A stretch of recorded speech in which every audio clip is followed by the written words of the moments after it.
بسم اللہ الرحمن الرحیم۔ ناظرین، اب ہم اگلے سوال کے ساتھ آپ کی خدمت میں حاضر ہوئے ہیں۔ ڈاکٹر صاحب، اگلا سوال یہ ہے، کیا حضرت عثمان، یہ بھی ایک الزام ہے بہت بڑا، اور لوگ کہتے ہیں جی حضرت عثمان کے خلاف جو بغاوت ہوئی تھی یہ ون آف دا ریزن تھا، اور جو ان کے بقول ریزن تھا وہ یہ تھا، کیا حضرت عثمان جب مختلف لوگوں کو گورنر بناتے تھے تو اپنے رشتہ داروں کو ترجیح دیتے تھے؟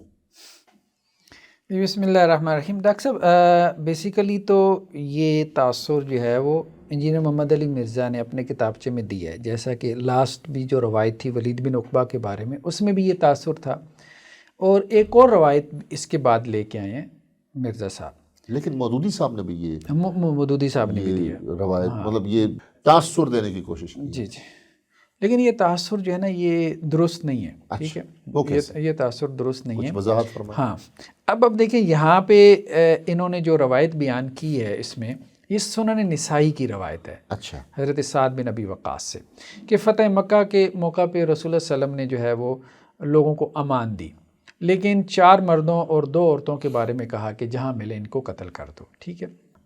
ان 4 میں ایک تو ابو جہل کا بیٹا تھا اکرمہ، ٹھیک ہے، وہ بھاگ گیا، پھر واپس آ گیا، ایمان لے آیا، ٹھیک ہے۔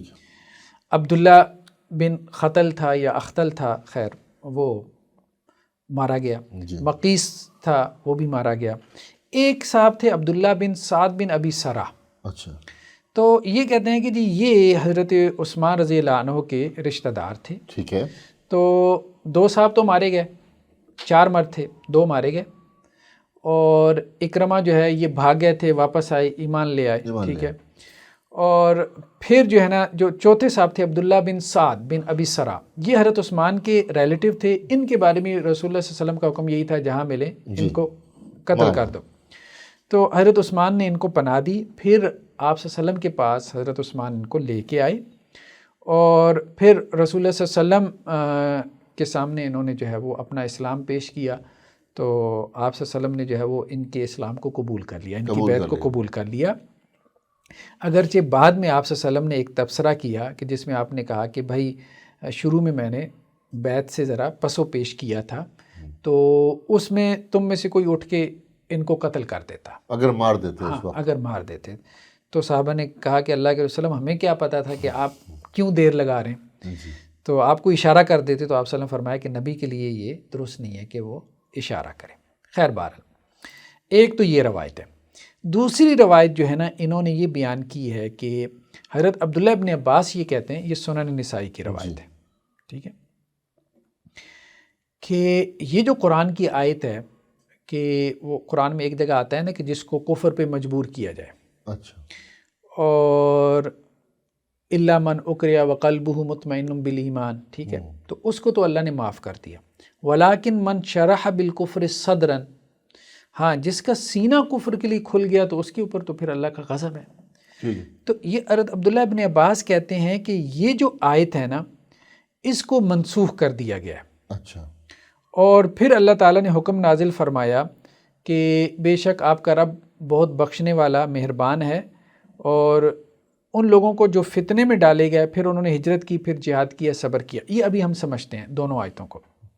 اصل میں جو مسئلہ ہے نا وہ انجینئر علی مرزا صاحب نے ترجمے سے ڈالا ہے، اچھا، ترجمہ بالکل الٹا کر دیا۔ لیکن یہ ترجمہ کرنے کی پوزیشن میں تو نہیں ہے، تو پتہ نہیں یہ ترجمہ انہوں نے کہاں سے اٹھایا، واللہ عالم یہ کہاں سے اٹھایا۔ ابھی ہم آپ کو ترجمہ سٹینڈرڈ ترجمہ دکھائیں گے۔ ڈاکٹر صاحب، میں چاہوں گا کہ مرزا صاحب کو یہ میسج جائے کہ آپ چونکہ عربی زبان سے واقف تو نہیں ہے، خود ترجمہ تو نہیں کر سکتے، تو آپ نے ترجمہ کہاں سے لیا ہے، اس کا بھی کوئی حوالہ ہونا چاہیے، ریفرنس ہونا چاہیے۔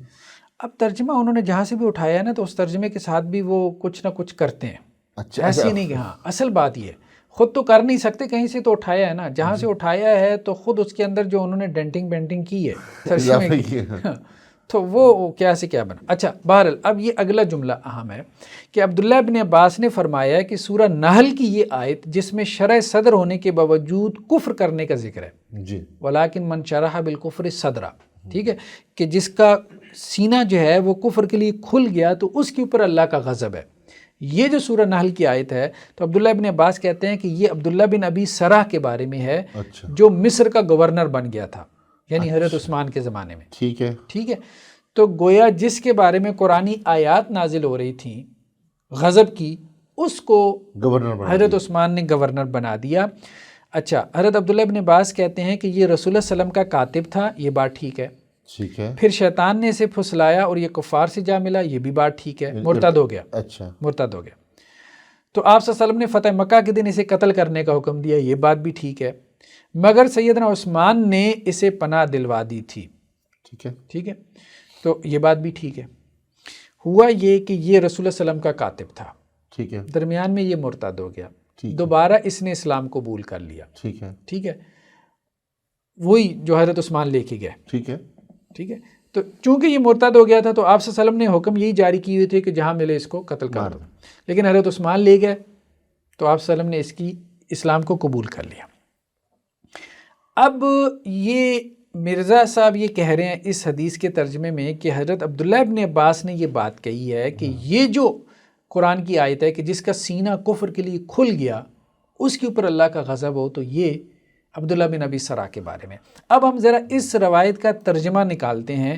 یہ سنن نسائی کا ترجمہ ہے جو دارالسلام نے پبلش کیا۔ اچھا، اس سے پہلے ڈاکٹر صاحب میں دوبارہ ناظرین کے لیے ایک سوال کروں گا، جس کا سینہ کفر کے لیے کھل گیا، جی جی، لیکن عبداللہ بن عباس یہ بھی تو کہہ رہے ہیں یہ منسوخ ہو چکی ہے۔ ہاں، تو جو منسوخ ہو گئی ہے اس سے من پسند معنی کیسے لے سکتے ہیں؟ جی، یہ نقطہ نکل سکتا ہے؟ ہاں، نکل سکتا ہے، بالکل نکل سکتا ہے۔ اچھا، اب یہ جو ترجمہ ہے یہ سنن نسائی کی آیت کا 4069 کہ حضرت عبداللہ بن عباس نے کہا کہ یہ جو آیت ہے من کفر باللہ من بعد ایمانہ، کہ جو ایمان لانے کے بعد جس نے کفر کیا، ٹھیک ہے، ٹھیک ہے، تو وہ ایمان لانے کے بعد ہی اس نے کفر کیا تھا نا عبداللہ بن ابی سرا نے۔ ہاں، قرآن نے کہا کہ الا من اکرہ، ٹھیک ہے، جو مجبور ہو گیا، جی جی، وہ تو ٹھیک ہے، ایمان لانے کے بعد اگر اس نے کفر کیا مجبور آدمی نے، وہ تو معاف ہے۔ ہاں، جس نے شرح صدر سے کفر کیا ایمان لانے کے بعد تو ٹھیک ہے، اس نے شرح صدر سے کفر کیا تھا، بات ٹھیک ہے، ذرا سمجھنا ہے کہ اس نے کہاں گڑبڑ کی ہے مرزا صاحب۔ تو جو شخص اپنے ایمان لانے کے بعد کفر کرے سوائے اس کے کہ جس پہ جبر کیا گیا اور اس کا دل ایمان پر مطمئن تھا، وہ تو سائڈ پہ ہو گیا، لیکن جس نے کفر کے لیے اپنا سینہ کھول دیا تو ایسے لوگوں پہ اللہ کا غضب ہے اور ان کے لیے بہت بڑا عذاب ہے۔ ٹھیک ہے، ٹھیک ہے، اس کے بارے میں عبداللہ ابن عباس کہتے ہیں کہ یہ منسوخ ہو گئی ہے یہ آیت۔ ٹھیک ہے، یہ آیت منسوخ ہو گئی۔ ہاں، اگر اس کو منسوخ نہ مانے تو اس کا مطلب کیا ہے کہ ایمان لانے کے بعد جس نے کفر کیا تو اس کے لیے توبہ کا رستہ نہیں ہے، بند ہو گیا، بند ہو گیا، اب اس کے اوپر اللہ کا عذاب ہی ہے۔ ٹھیک ہے، لیکن لیکن یہ آیت کس سے منسوخ ہوئی ہے؟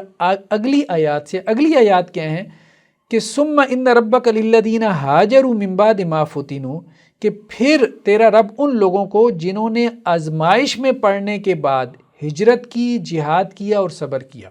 یہاں آزمائش سے کیا مراد ہے؟ کفر کی آزمائش۔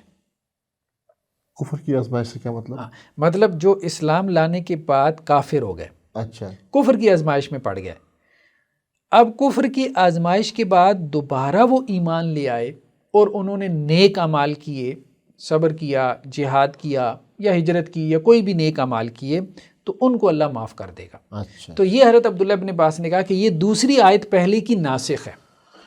اچھا، ٹھیک ہے، تو اب حضرت عبداللہ ابن عباس کیا کہہ رہے ہیں؟ یہ جو دوسری آیت ہے اس سے مراد عبداللہ بن سعد بن ابی سرا ہے۔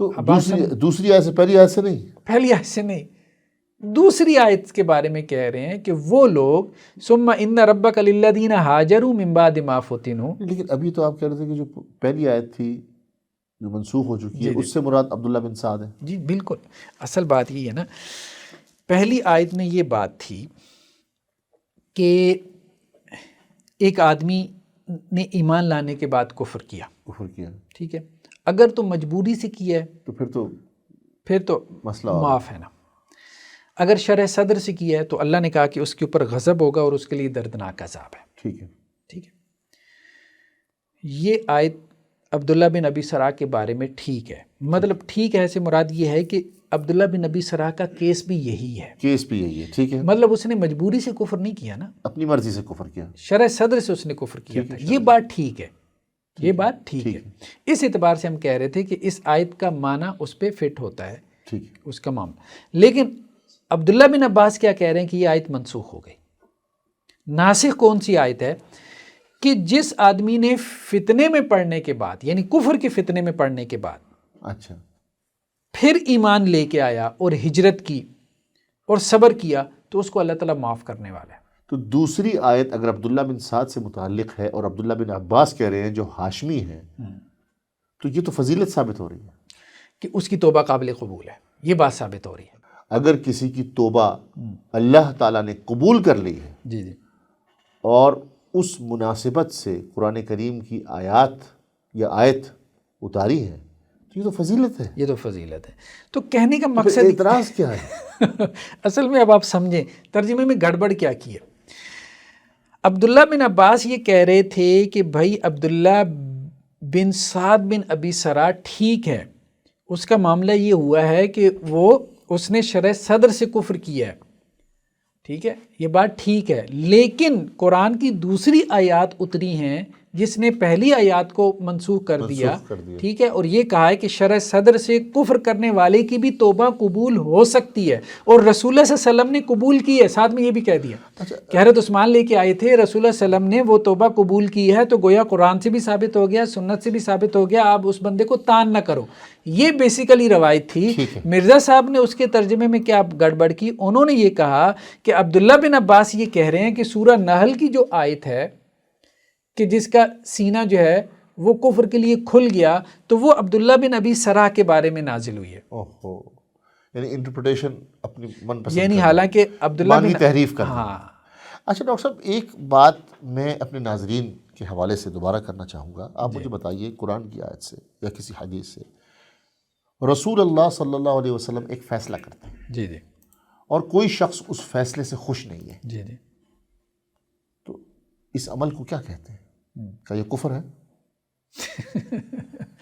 بہرحال اللہ کے رسول صلی اللہ علیہ وسلم کا جو ظاہری بات ہے فیصلہ ہے اس کو قبول کرنا چاہیے. وہ تو میں سمجھ گیا، لیکن کیا یہ کفر ہے؟ ظاہری اعتبار سے چلے کہہ لیں، ہم فتویٰ نہیں لگاتے، لغوی اعتبار سے کہہ لیں. تو اب آپ مجھے بتائیں کہ اگر رسول اللہ صلی اللہ علیہ وسلم نے کسی شخص کا ایمان قبول کر لیا، جیسے بھی کر لیا، تو ہم کون ہوتے ہیں؟ جی ایسے ہی کہ آج 1400 سال کے بعد وہ بھی حدیثوں کے اندر تحریف کر کے، اچھا یہ تو پھر اور خطرناک معاملہ. حدیثوں کے اندر تعریف کر کے، یعنی عبداللہ ابن عباس رضی اللہ عنہ جو ہے اس کے ایمان کے لیے اس آیت کو گواہی بنا رہے تھے، رسول اللہ صلی اللہ علیہ وسلم کے عمل کو بھی اس کے ایمان کے لیے گواہی بنا رہے تھے، اور مرزا صاحب نے سارا معاملہ الٹ کر دیا کہ عبداللہ بن عباس اس کے اوپر جو ہے وہ کفر والی آیتیں فٹ کر رہے. استغفر اللہ. ڈاکٹر صاحب، اس سے میں آج کل کے حالات کے مطابق اپنے ناظرین کے لیے ایک اور نقطہ اٹھانا چاہوں گا. ایک حکومت ہے، وہ ایک فیصلہ کرتی ہے، جو بھی فیصلہ ہے XYZ، میں اس فیصلے کو یا کوئی شخص اس فیصلے کو قبول کرنے سے انکار کر دے تو حکومت کے پاس یہ اختیار ہے اس شخص کو گرفتار کر لے. تو سوال یہ پیدا ہوتا ہے، رسول اللہ صلی اللہ علیہ وسلم تو ہمارے حاکم بھی تھے نا. ایک حاکم نے ایک ایسے شخص کو جو کہ اسلام کو چھوڑ چکے تھے، فتنہ ارتاد میں مبتلا ہو چکے تھے، ان کی توبہ کو قبول کر لیا، تو آپ کی کیا حیثیت ہے اس معاملے میں کچھ بولنے کی؟ ایسے ہی تو آپ اگر اس دور میں ہوتے تو ممکن ہے آپ کو سزا ہوتی کہ آپ نے حاکم کی بات ماننے سے انکار کر دیا صلی اللہ علیہ وسلم. تو یہ تو مجھے ابھی تک سمجھ نہیں آئی، بس ایسی کیا اعتراض ہے. اچھا پھر دوسری بات وہ کہتے ہیں گورنر کیوں بنایا حضرت عثمان نے، تو پھر اس کے متعلق کیوں بتائیں؟ دیکھیں وہ تو ظاہری بات ہے کہ یہ سارا خاندان ہے نا، اس پہ تو ہم ڈسکس کر چکے ہیں. اصل بات یہ ہے کہ اس خاندان میں یہ صلاحیتیں تھیں، ٹھیک ہے، اور ان صلاحیتوں کی وجہ سے انہوں نے ان کو جو ہے وہ گورنر بنایا. یہ وہی بات دیکھیں نا، آپ بنو امیہ کے لوگوں کو گورنر کیوں بنایا، یہی اعتراض ہوتا ہے نا. تو یہ اعتراض تو پھر نعوذ باللہ رسول اللہ صلی اللہ علیہ وسلم کے اوپر بھی جاتا ہے کہ انہوں نے ابو سفیان رضی اللہ تعالی عنہ کو مکہ کا جو کہ مسلمانوں کی سب سے زیادہ ہولیسٹ پلیس ہے گورنر کیوں بنایا. تو بھیا اصل میں یہ لوگ یہ نہیں نہ سوچتے کہ حضرت عثمان رضی اللہ عنہ نے انہیں کیا کوئی امام کعبہ بنا دیا تھا. اچھا ایک بات تو یہ ہے کہ انتظامی معاملات اسی کو دیے جاتے ہیں جی جی جو انتظامی معاملات کو سمجھتا ہے. ہاں اصل بات یہ کوئی اس کی فضیلت دینی اعتبار سے ثابت نہیں کرتا. دینی اعتبار سے ثابت نہیں کرتا. یہ بات اصل میں ان کو سمجھ نہیں آتی. دیکھیں اس جو فقہ السیاسہ ہے، ہاں اہل سنہ والجماعت کا نظریہ کیا ہے؟ جی جی اہل سنہ والجماعت کے نزدیک اگر آپ کسی شخص کو گورنر بنا دیتے ہیں، چیف منسٹر بناتے ہیں، یا کچھ بھی دے دیتے ہیں اس کو انتظامی عہدہ، اس کا مطلب یہ نہیں کہ وہ بہت زیادہ فضیلت والا ہو جی، گیا۔ ایسے ہی ہے، بالکل ایسے ہی، جس طرح اگر آپ کو گاڑی ٹھیک کرانی ہے تو کسی مکینک کے پاس لے جائیں گے نا، ایسے ہی ایسے ہی۔ کسی امام مسجد کو تو نہیں گاڑی دکھائیں گے۔ اگر وہ امام مسجد مکینک ہے تو ٹھیک ہے۔ اصل میں ڈاکٹر صاحب یہ نقطہ نظر ہی اصل میں غلط ہے کہ گورنری کا جو معیار ہے نا وہ تقوی ہے۔ گورنری کا معیار ٹھیک صلاحیت ہے، ہے، تقوی ہے، اس سے پہلے صلاحیت ہے، صلاحیت کے ساتھ تقوی۔ صلاحیت ہو نہ ہو تو آپ متقی ترین آدمی کو گورنر لگا دیں گے تو آپ کا نظام کا سارا بیڑا غرق ہو جائے گا۔ کم از کم جو منیمم ریکوائرمنٹ ہے ایک مسلمان ہونے کی، ہاں وہ آپ پوری کرتے ہیں۔ اگر آپ کے پاس دوسرے بہت زیادہ متقی لوگ موجود ہیں، تہجد گزار لوگ موجود ہیں، اور ان کے اندر انتظامی معاملات بھی موجود ہیں، جی جی تو ٹھیک ہے۔ ایسے ہی، لیکن اصل چیز ہم نے اگر جنگ کرنی ہے، ہم نے اگر جہاز اڑانا ہے JF-17 تھنڈر بلاک 3، تو کس کو دیں؟ ایسے ہی۔ کسی حافظ صاحب کو دے دیں جن کو کچھ بھی نہیں آتا۔ ابھی آپ دیکھیں نا، طالبان بھی یہی کر رہے ہیں کہ وہ پائلٹس جو کہ بھاگ گئے تھے انہی کو بلا رہے ہیں، انہی کو واپس بلا رہے ہیں۔ اگر ہمیں کوئی ایسا بندہ ملتا ہے جو دینی اعتبار سے شیخ الحدیث ہے، ساتھ وہ فائٹر پائلٹ بھی بہت اچھا ہے، تو ٹھیک ہے، بہت اچھی بات ہے۔ لیکن اگر نہیں ہے تو پھر آپ کی بات ہے کہ ایک منیمم کرائیٹیریا ہوتا ہے کہ ایک بندہ اس کو میٹ کر رہا ہے، منیمم کرائیٹیریا کو، پھر اس کے اندر گورنری کی یا انتظامی صلاحیتیں ہیں تو آپ اس کو عہدہ دے دیتے ہیں۔ ٹھیک ہے، بس یہی بات ہے۔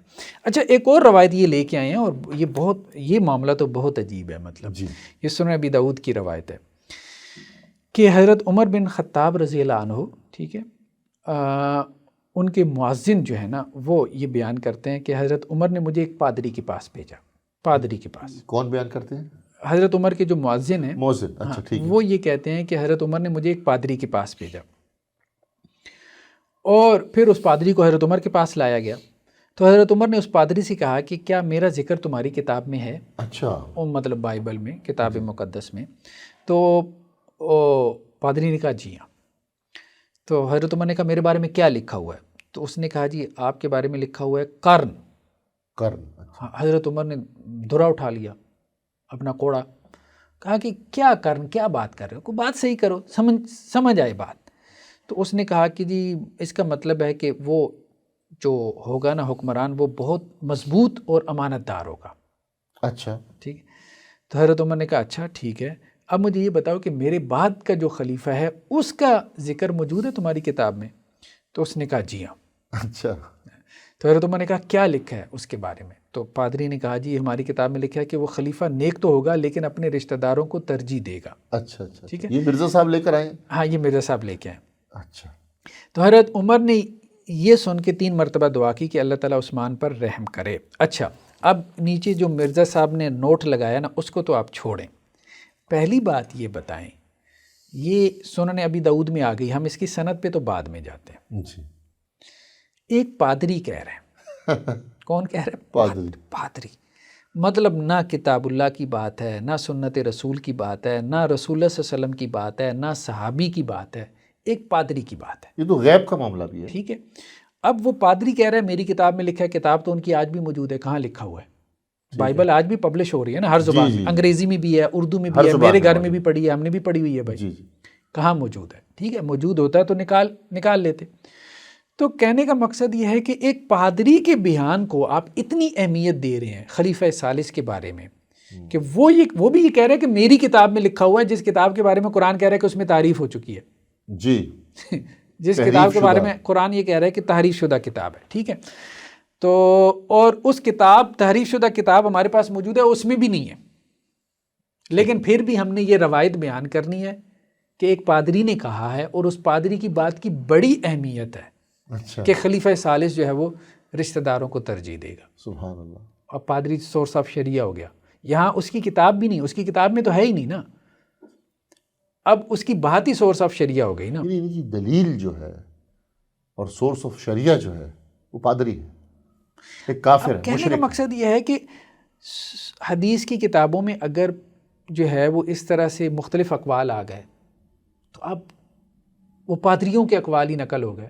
اگر اس کی سند صحیح بھی ہو، سند کا مطلب تو یہی ہے سند صحیح بھی کہ بھئی ہو، اے نے بی سے کہا، بی نے سی سے کہا، سی نے ڈی سے کہا، اور وہ جو بھی بول رہے ہیں اپنے لحاظ سے ٹھیک بول رہے ہیں اس واقعے کے اعتبار سے۔ اب آپ دیکھیں کہ یہ حضرت اس پہ نوٹ کیا لگا رہے ہیں اس حدیث میں، کہہ رہے ہیں حضرت عمر اس پیشین گوئی کو سمجھ گئے کیونکہ انہیں مدرجہ بالا صحیح الاسناد احادیث میں آئے واقعات کی روشنی میں سیدنا عثمان کی یہ بشری کمزوری خوب معلوم تھی۔ حضرت عمر کو پتہ تھا کہ حضرت عثمان جو ہے وہ ترجیح دیں گے رشتہ داروں کو۔ اللہ جو ہے وہ ہدایت دے۔ حضرت عمر جیسا انسان، صحابی، حکمران، امیر المومنین، ایک کافر اور مشرک کی بات کو لے لیں گے آنے والے صحابی سے متعلق؟ اچھا اس کی سند ہم دیکھ لیتے ہیں۔ اچھا مرزا صاحب نے یہاں پہ جو ہے نا یہ سنن ابی داؤد کی روایت ہے، تو کہتے ہیں جی سنن ابی داؤد کی روایت نمبر 4656 شیخ زبیر علی زئی صاحب نے کہا اسنادو صحیح۔ شیخ زبیر علی زئی صاحب نے کہا اسنادو صحیح۔ اب ہم ذرا اس کی سند دیکھتے ہیں۔ یہ سنن ابی داؤد ہے، دارالسلام نے پبلش کی ہے، تو مولانا عمر فاروق سعیدی صاحب کا ترجمہ ہے۔ اوپر لکھا ہوا ہے جی ضعیف الاسناد علامہ البانی، وہی روایت ہے 4656۔ علامہ البانی کا حکم نہیں بیان کیا، کیوں نہیں بیان کیا؟ دیکھیں نا یہ بائسڈ ہونے کی دلیل ہے۔ ہم پہلے بھی اس بات کا ذکر کر چکے ہیں کہ اگر ایک روایت کو محدثین نے کچھ نے صحیح کہا ہے کچھ نے ضعیف کہا ہے تو یا تو آپ سب کو بیان کریں، لیکن اگر آپ کسی ایک کو ترجیح دے رہے ہیں تو ترجیح یا پھر ترجیح دینے کی ریزن بیان کریں کہ ہم اس کی تحقیق سے مطمئن ہیں۔ لیکن اگر آپ پک اینڈ چوز کر رہے ہیں تو آپ کو ایسے لوگوں کو تو کہا جاتا ہے یہ فتویٰ شاپنگ کرتے ہیں ایسے۔ اب آپ دیکھیں آگے مزید آپ کو دکھاتے ہیں۔ علامہ البانی نے کہا ضعیف الاسناد، شیخ شعیب ارناؤت نے کہا کہ اسنادو ضعیف، انہوں نے بھی کہہ دیا۔ مجلس علمی ہے دارالدعوہ دلی میں، پوری مجلس ہے جنہوں نے تحقیق کی ہے، اور اس میں کئی علماء شامل ہیں، انہوں نے بھی کہا ضعیف الاسناد۔